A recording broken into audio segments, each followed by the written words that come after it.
안녕하세요. 김태훈의 현명한 주식 투자자 방송 시작하겠습니다. 이번에는 중국 양회에 대해서 잠깐 말씀드리겠습니다. 요번 3월달 초에, 그러니까 3월 3일날 전국 인민정치협상회의하고 3월 5일날 전국 인민대표자회의라고 중국에서 가장 상위의 권력기관이자 정책자문회의가 열립니다. 여기서 중공산당이 앞으로 중국 정부를 어떻게 이끌어 갈 것인지에 대해서 이제 정책적 목표가 나오게 되죠. 여기에 맞춰서 중국 정부는 새로 경제계획이나 이런 것들을 짜가지고 내놓게 됩니다. 그러면서 이제 대규모 경기 부양책도 이 양회가 지나고 나서 발표가 됐죠.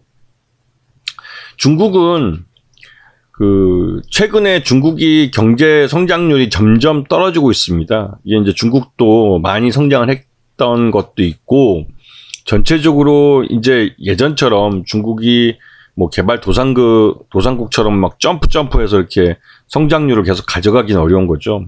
우리나라도 경제 성장률이 이제 연 2% 정도의 이제 뭐 아주 낮은 성장률을 나타냈죠. 대부분의 이제 선진국들은 대부분 1%에서 2% 정도의 경제 성장률을 나타냅니다. 아직까지 중국은 개발 도상국 수준에 머물게 있기 때문에 지금 5% 이상 이제 큰 폭의 경제 성장률을 나타내고 있죠. 그런데 작년 코로나 이 와중에 중국은 경제 성장률, 목표하고 있는 목표 성장률과 실제 경제 성장률의 차이가 벌어지기 시작했습니다. 그만큼 중국 경제가 제대로 안 돌아가고 있는 거죠. 우리나라도 그에 따라서 좀 고통을 받고 있습니다. 왜냐면 지난 한 30여 년 동안 이 동아시아 생산 체인이라고 해서 일본이 소재와 원재료를 우리에게 보내주면 우리가 이를 받아서 중간 모듈을 만들고 그 모듈을 다시 중국으로 수출해서 중국에서 이걸 완제품을 만들어 전 세계로 수출하는 이 동아시아 생산 체인이 30여 년 동안 이 자리 잡고 있었습니다. 이 공급망 체인이죠. 그런데 이게 코로나 때문에 완전히 오그라져 버렸어요. 거기다가 또 2019년에 일본이 우리에게 반도체 소재나 이것도 수출하지 않겠다고 하면서 그 아베 수상이 그런 짓을 했죠. 그러면서 이제 이 동아시아 생산 체인이 좀 흔들리기 시작했습니다. 그러면서 그렇다면 우린 국산화하겠다 해가지고 우리가 그 반도체 소재도 그렇고 국산화에 참여하기 시작했죠. 부랴부랴 일본 기업들은 중국으로 공장을 옮겨 이제 중국에 있는 공장에서 더 많은 생산량을 갖고 한국에다가 수출을 하는 식으로 해서 일본 우익 아베 정부의 반도체 수출, 그러니까 이 소재, 부품 수출 규제를 피해갔습니다. 왜냐면 일본 기업은 우리나라 대기업에 납품을 하는 기업이고 우리나라 대기업은 이 일본 기업에 발주를 주는 입장입니다. 그런데 이 발주를 주는, 그러니까 수주를 받는 업체가 부품이나 이 소재 업체가 이 완제품, 그러니까 하여튼 납품을 하는 곳에 대기업의 생산 라인을 멈추게 한다는 건 이런 제조업을 아시는 분들은 결코 생각할 수 없는 문제예요. 아무리 일본의 이 소재와 원재료가 중요한 기술적 장벽을 갖고 있고 핵심적인 그런 다른 데서 구하기 어려운 그런 부품이라 할지라도 이 완제품을 만들고 있는 그 대기업의 생산 라인을 멈추게 할 정도면 이 대기업은 다른 대안을 바로 찾습니다. 그냥 한국 기업들이 망하는 게 아니죠. 당연히 국산화도 하고 아니면 아예 그냥 소재 자체를 바꿔버리든지. 실제로 그렇게 해서 그러니까 일본 내에만 공장을 갖고 있는 일본 기업들 중에 거의 망할 뻔한 기업도 있습니다. 부랴부랴 우리나라에 공장을 짓고 직접 진출을 해서 우리나라에 생산해서 우리나라 대기업에 납품하는 체제로 일본 부품업체들은 시장 점유율을 지키기 위해서 그런 짓도 했죠. 중국으로 우회 수출도 많이 늘리고 별의별 꼼수를 다 썼습니다, 그 당시에. 그런데 그렇게 해서 이제 중국이 우리나라에서 만든 이 모듈을 받아가지고 완제품을 만들어 전 세계 수출을 하는 이런 식의 이 동아시아 생산 체인이 코로나 때문에 완전히 흔들려 버렸습니다. 그리고 중국도 이런 특히 이제 작년 2022년은 중국 시진핑 중국 국가 수석이 3년임, 즉 독재로 가는 3년임을 도전하는 시기라 오히려 사회를 굉장히 많이 통제를 했죠. 그 덕분에 이 봉쇄 정책도 더 강화됐고, 이게 제로 코로나 정책으로 포장이 됐지만 결국은 사회를 통제하는 수단으로 사용됐고 그 유탄을 우리가 맞았습니다. 우리 즉 중국의 공장이 가동력이 떨어지면서 우리 그 부품하고 모듈의 수요가 많이 떨어지게 된 거죠. 그 중국은 이제 다시 이제 시진핑 중국 국가수석이 3년임에 성공하면서 이제 시진핑 중국 국가수석은 거의 등소평 수준의 국가 지도자로 올라섰고 이에 따라서 다시 이제 경제를 부양하는 쪽으로 경제 개발 쪽으로 가고 있는데요. 이게 이제 코로나가 완화했다는 명분을 내세우면서 그 다시 이제 방역을 좀 완화하는 쪽으로 가고 있죠. 여기에 대해서 또 뭐 그 제로 코로나 정책에 대해서 중국인들도 한 2년 동안 스트레스를 엄청 받고 있었기 때문에 중국 정부와 또 이 공산당에 대한 반대까지도 목소리가 나오기 때문에 더 이상 막고 있을 수 없기 때문에 이제 리오프닝 쪽으로 중국의 정책이 바뀌고 있습니다. 그에 따라서 중국 공장들이 가동률이 올라가게 되고 그러면 당연히 우리 걸 수익을 많이 해 가야 되는데 이게 이상하게 그렇지 않았어요. 작년에. 그 리오프닝 수혜주를 보면 당장 써야 되는 의약품이나 방역용품들이 가장 먼저 이제 오프닝이 될 거고 그 다음에 음식료 같은 작은 그 쉽게 이동하기 쉬운 것들, 그다음에 의류나 화장품 같은 소비재들 이런 것들이 이제 주로 나가고 그 다음부터 이제 치과나 미용 치료 같이 그 비필수 의료 부분도 이제 왜냐면 이쪽은 그 더 추가적인 비용이 들어가야만 하는 것 부분이기 때문에 그리고 또 내가 어떤 의지를 갖고 소비를 하는 쪽이죠. 그래서 치과나 미용 의료 그 이쪽은 나중에도 이제 좀 늦게 그러니까 실적이나 이런 들이 늘어나게 되죠. 그리고 사람들 간의 인적 교류가 많아지면 여행이나 항공, 면세점이나 카지노 같은 종목들이 또 올라갑니다. 그리고 이 중국의 양회가 끝나고 나면 경기 부양책이 나오게 되는데 그때 가장 집중적으로 중국 정부가 투자하는 것이 바로 이 건설 쪽입니다. 건설 쪽은 굉장히 그런 면에서 이 파급 효과가 큰데요. 우리나라에게도 이제 철강이죠. 철강 쪽하고 석유화학 쪽 이런 쪽에 영향을 많이 줍니다. 그리고 이제 마지막으로 이제 가전이나 IT, 하드웨어나 이런 쪽 부분에서도 이제 이 리오프닝에 영향을 받게 되죠. 작년 같은 경우는 2021년과 2022년을 비교해 봤을 때 중국으로의 우리의 철강과 석유화학이 수출되는 현황을 보게 되면 2022년이 그 중국이 이 봉쇄 정책을 내놓으면서 그리고 이제 제로 코로나 정책이죠. 공장들이 가동이 안 되면서 이 우리나라로부터 수입해 가던 이런 철강과 석유화학이 굉장히 좀 줄었습니다. 네. 그래가지고 우리가 작년에도 굉장히 힘들었는데, 그러니까 재작년에 힘들었는데 작년은 아싸리 진짜 힘들었어요.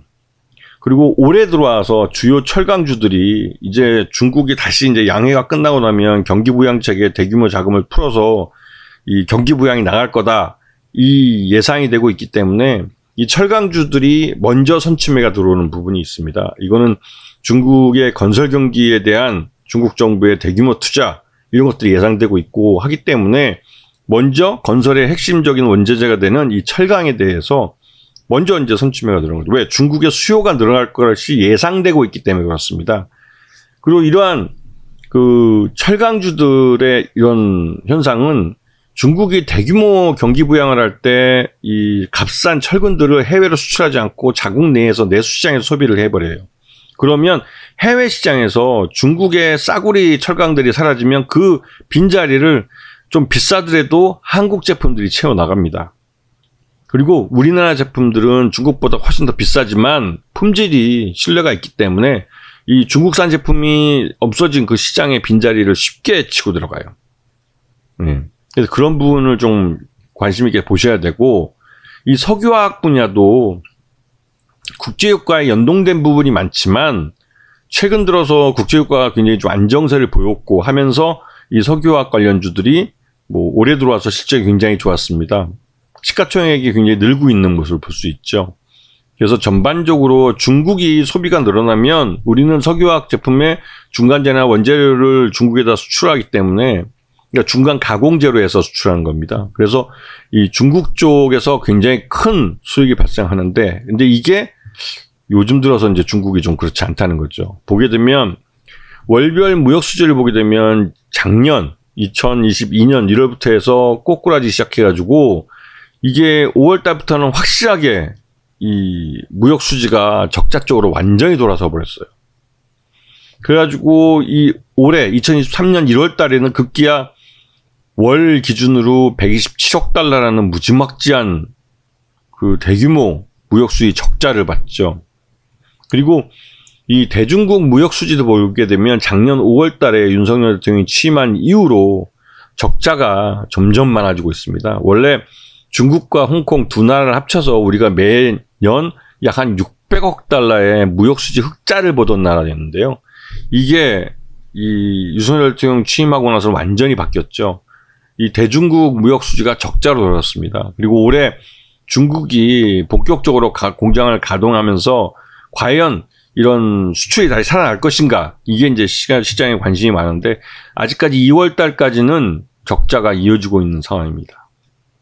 자, 그리고 원달러 환율도 작년 그 원달러 환율 보면 말 그대로 인플레이션 때문에도 달러의 가치가 계속 올라갔어요. 이 말은 미국이 기준금리를 계속 올렸다는 소리고 계속 올렸기 때문에 원달러 환율이 계속 올라갔어요. 계속 올라가다가 작년 11월 달 조 바이든 대통령의 그 중간선거 때 중간선거 끝나자마자 이 원달러 환율이 갑자기 무너집니다. 즉, 그 원화가 강세가 되고 달러가 약세로 달았다는 거죠. 이거는 이 달러 가치가 오르면서 전 세계에서 수입해오는 미국이 달러의 가치가 올라가면 수입해오는 수입 물가가 떨어져요.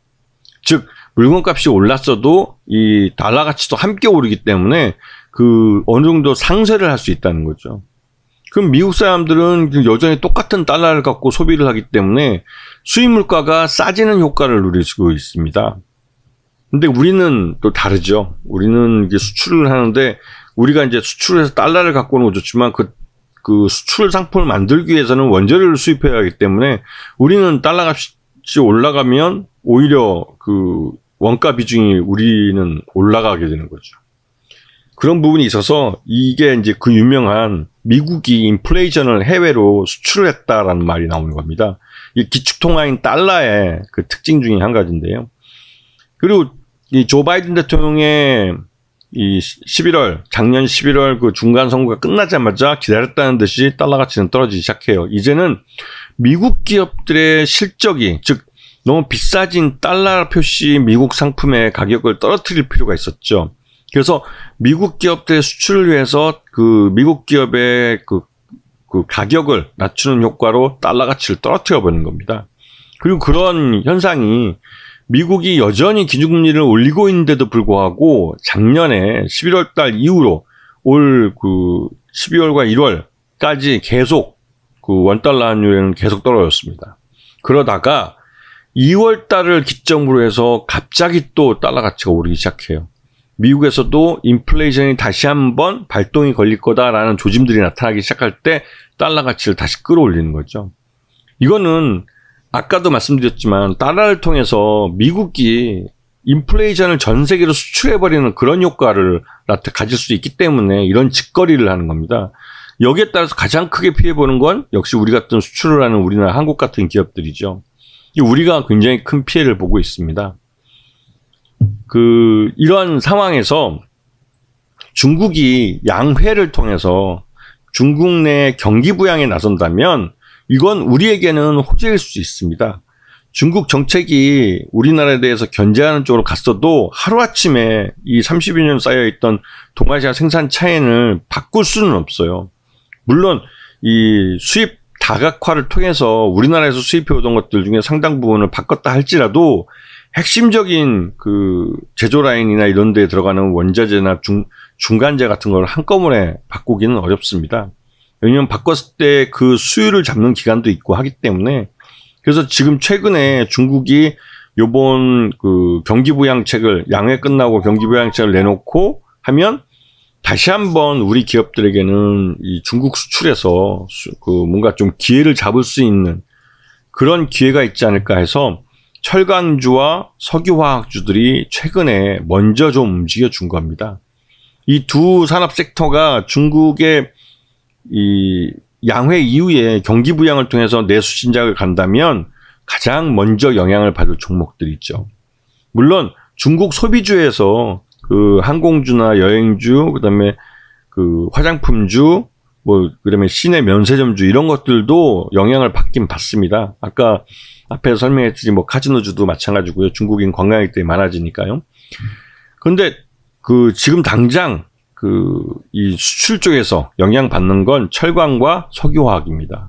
이런 부분을 잘 봐두시고 중국 양회가 끝나고 나서 중국이 경기 부양책을 어떻게 들고 나오는지 그걸 봐두시면 향후 시장에서 어떤 포지션을 가져가야 내가 수익을 가져갈 수 있는지 이런 부분을 한번 생각해서 나에게 유리한 포트폴리오를 짜는데 도움이 되실 겁니다. 자, 오늘 방송 여기서 마치겠습니다. 감사합니다.